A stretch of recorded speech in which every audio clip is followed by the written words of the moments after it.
আমাকে দেখা যাচ্ছে? না, এখন আপনার এবার দেখা যায়। এবার সুন্দর। সুপ্রিয় দর্শক শ্রোতা, আসসালামু আলাইকুম।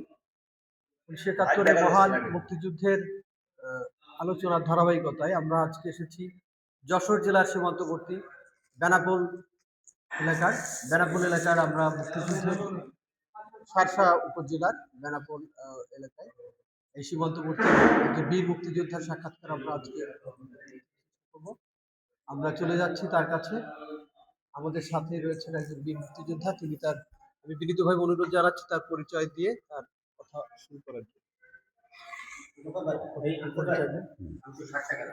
আমি মোহাম্মদ আনসার আলী, যশোর জেলার শার্শা উপজেলার 2 নম্বর লক্ষণপুর ইউনিয়নের রামচন্দ্রপুর গ্রামের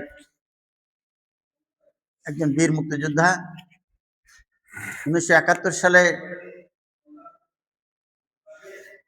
বিহারে হায়ার ট্রেনিং সমাপ্ত করে শালকুনার বর্ডার দিয়ে বাংলাদেশে প্রবেশ করি। সাথে ছিল আমার আরো 10 জন মুক্তিযোদ্ধা। আমি কমান্ডার হিসেবে এই দায়িত্ব পালন করেছিলাম। 1971 সালের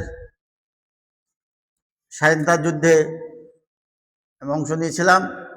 আপনাকে ধন্যবাদ। আমি একটু প্রথমে জানতে চাই, মহান মুক্তিযুদ্ধ চলাকালীন সময় আপনি কি একজন ছাত্র ছিলেন বা কোন পেশার সাথে জড়িত ছিলেন? আমি 1968 সালে এসএসসি পাশ করে ঝিনেদা কেসি কলেজে মানে ইন্টারমিডিয়েট ভর্তি হই এবং 69-এর গণ অভ্যুত্থানে আমরা অংশ নিই এবং ওই সময় ভোলায় টর্নেডো হয়েছিল, জলোচ্ছ্বাস হয়েছিল। সেই জলোচ্ছ্বাসের কেন্দ্র করে আমরা ঝিনাইদহ থেকে মানে বিভিন্ন রকমের কাপড় চোপড় বন্যার্থীদের জন্য তুলে আমরা ভোলায় বিতরণ করে আমরা ঝিনাইদহ কেসি কলেজে ফিরে আসলাম। ভোলায় গিয়েছিলেন? হ্যাঁ, ভোলায় গেছিলাম।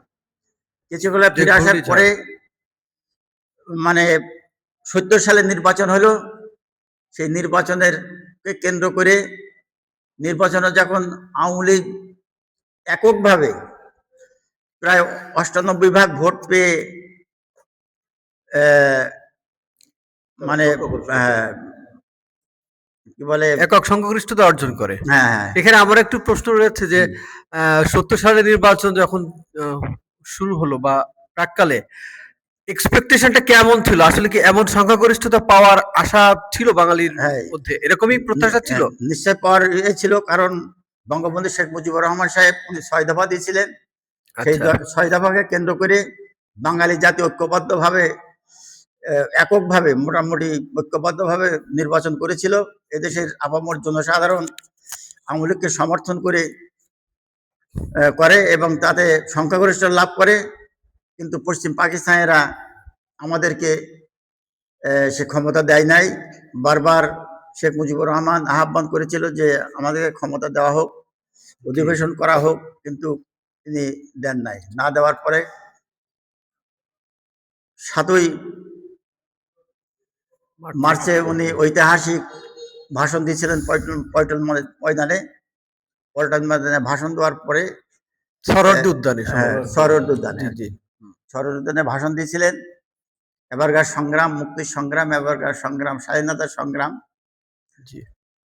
তারপরে পাকিস্তানিরা 25শে মার্চ কিলিনহাট অপারেশন করে 26শে মার্চের মানে বাঙালি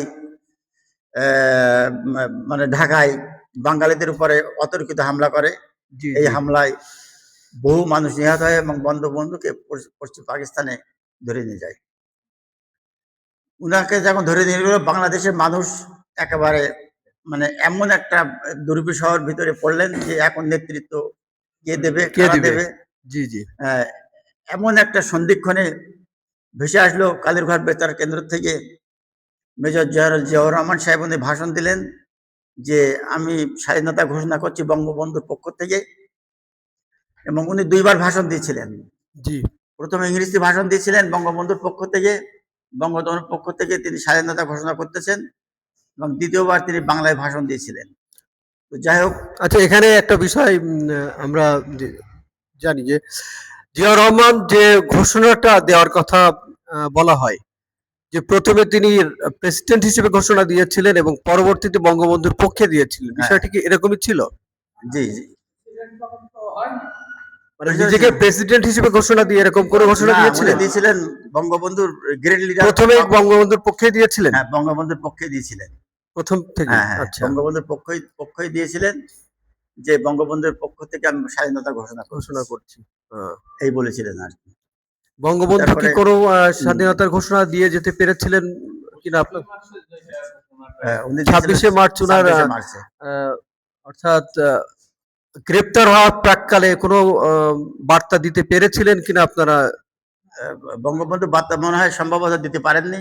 দিতে পারেননি। পারেননি।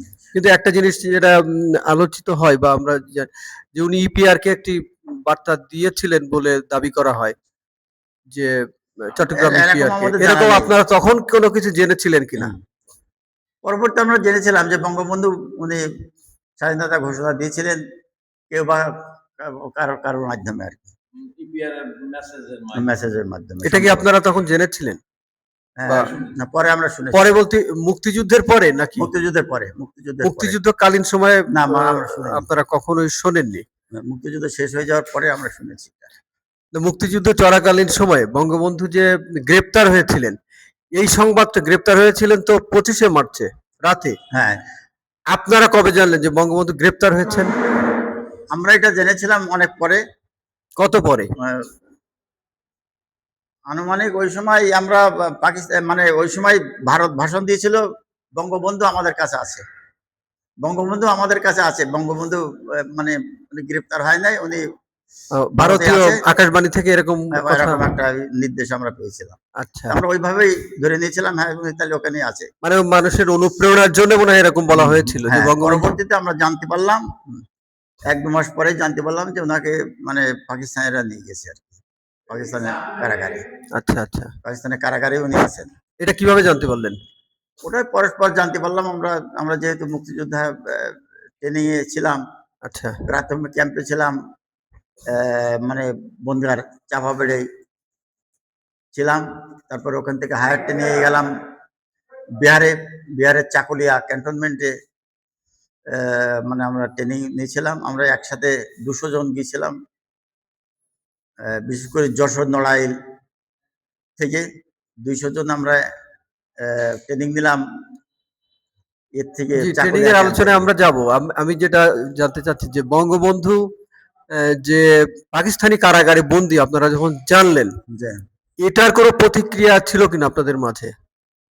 প্রতিক্রিয়া, অনুপ্রেরণা বা হতাশা বা এই জাতীয় কোনো প্রতিক্রিয়া কি ছিল আপনাদের? আমাদের প্রতিক্রিয়া ছিল যে কোনো ভাবে বঙ্গবন্ধু দেশে ফিরে আসবে, আমাদের স্বাধীনতা অর্জন করব, আমাদের স্বাধীনতা অনিবার্য।